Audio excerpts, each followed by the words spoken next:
Hello there, ladies and gentlemen, this is Spider. Welcome back to another review. And today we're taking a look at the LEGO Star Wars Captain Rex Y-Wing Microfighter, which is set number 75391. Now, I know I previously said that I wasn't going to be getting any more Microfighters, but it's Captain Rex, and a set that doesn't cost over $100. I'd be a fool to pass this up. But anyways, this set released back in 2024, and based on its appearance from the Clone Wars Season 7 finale. So, to get things started, we'll take a look at the packaging. And here we have the box. Just a nice image of the set. It's got some stuff about the set. On the back, it tells you all the stuff the set can do. On the top, you got an image of the figure. On the bottom, you got words. On the side, you got an image. On the other side, you get some more words, and that's it for that. On to the instructions. Seems they have changed things up a little bit with the instructions. Usually, the image on the front is the same on the box, but now it's different. That's interesting. You open it up, obviously, it tells you how to build everything and do all the cool stuff and what to do. You got some advertisements for some other stuff you can get. You got all the pieces it comes with, and on the back, as always, win! Alright, on to the set. Alrighty, here is the Microfighter. Takes around 10 minutes to build, so not too complicated going on here. And first things first, we'll take a look at the Rex it comes with.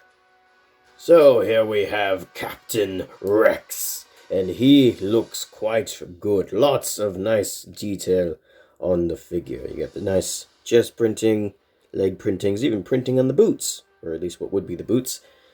Got a very nice helmet. You even got the little weld marks on either side of the helmet, and I do appreciate that they went with the helmet hole design for Rex, because that means you can put his rangefinder on.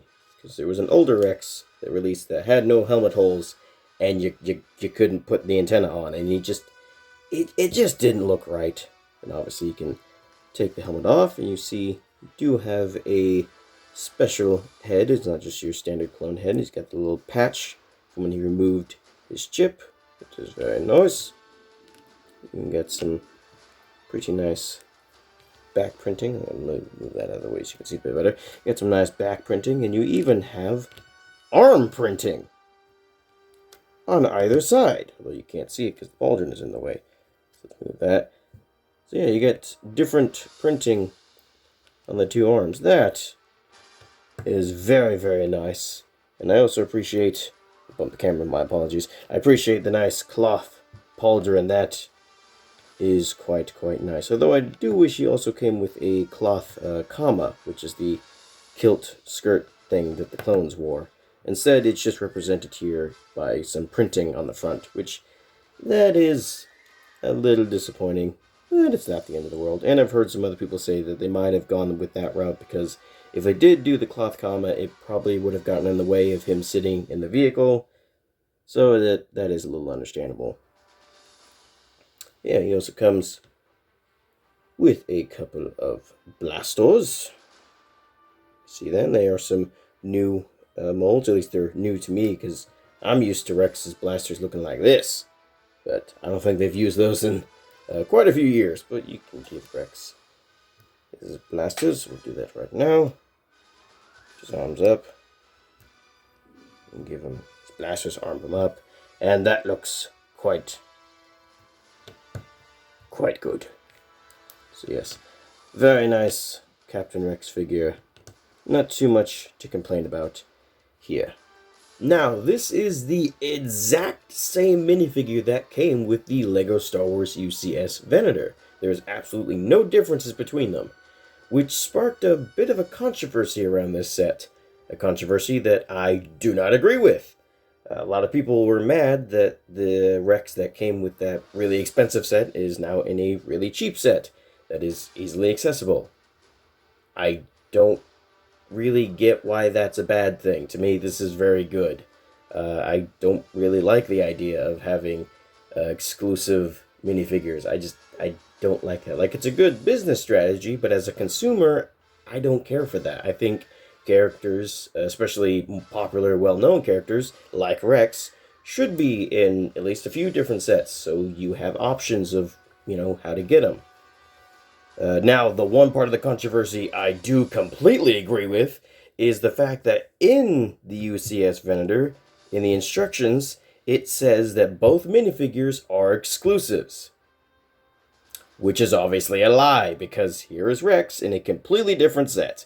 So, that part I completely understand being mad about, because, yeah, LEGO just straight up lied and was misleading. That's kind of messed up. I don't know what the heck's going on there. But otherwise, I don't really agree with it. And one last thing about Rex. You get a whole baggie of accessories, so you can customize him or any of your other troopers, which I think is quite nice. However, because so many of these trooper packs come with these accessories, I have so many of them now that I don't know what to do with them. So, too much of a good thing, I guess. Anyways, enough jibber-jabbering about this minifigure here. Onto the set.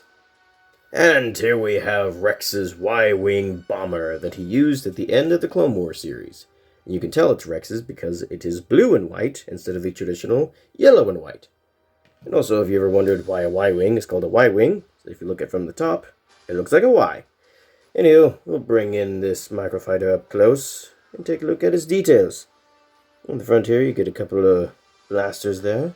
You get a translucent blue piece for some reason. Don't really know why that's there, but why not? You get a couple stud launchers on either side, so you can just launch that stud, and now it's lost forever. You get some nice engines on the side. On the back, you get this nice pinkish, purplish look for the exhaust. Is that what it'd be called? Sure, why not? It looks quite nice. You got the cockpit with a nice control panel, which is a printed piece. There are no stickers in this set. That is quite nice. So, yeah, nothing too complicated going on here. It's a Microfighter. They're all pretty simple. And obviously, you can take Rex and sit him down inside, and that doesn't look too bad. Yeah, it's neat. It's nice. It comes with a very cool Rex. I like it.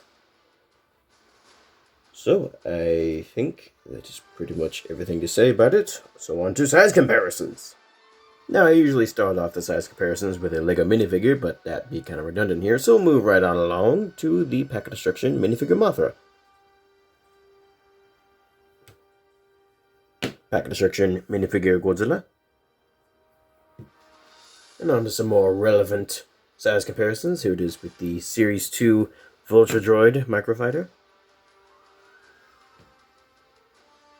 Here it is with the 332nd Ahsoka's Clone Trooper Battle Pack, with the 501st Legion Clone Troopers, and finally, here it is with the previous review, the Plus T-Rex. So now that we're done with all that, it's measuring time! So let's get this all situated and set up, and make sure the camera is focused so you can actually see what I'm doing. And the set is around 4.5 inches. Oh, and I guess you'd probably want the width too. A little over 3 inches wide. So pretty standard Microfighter size. It's called a Microfighter for a reason. So that is pretty much all I've got to say, and overall, it's pretty good. I do quite like it. I mean, you get a pretty awesome Rex and a pretty decent Microfighter. And if you wanted this for yourself, it's actually still in stock at multiple different stores, with prices ranging from $9 to $13. So, yeah, I'd definitely recommend picking this set up, especially if you're a fan of Rex. I do like it. It's a pretty good set. Although I do hope we get a full-size set of the 501st Y-Wing bomber. That would be nice. But for now, these ain't too bad. And that's all I've got to say. So, hope you all got... Jeez, I messed up my outro. I hope you all enjoyed. See you later. Sayonara. Bye.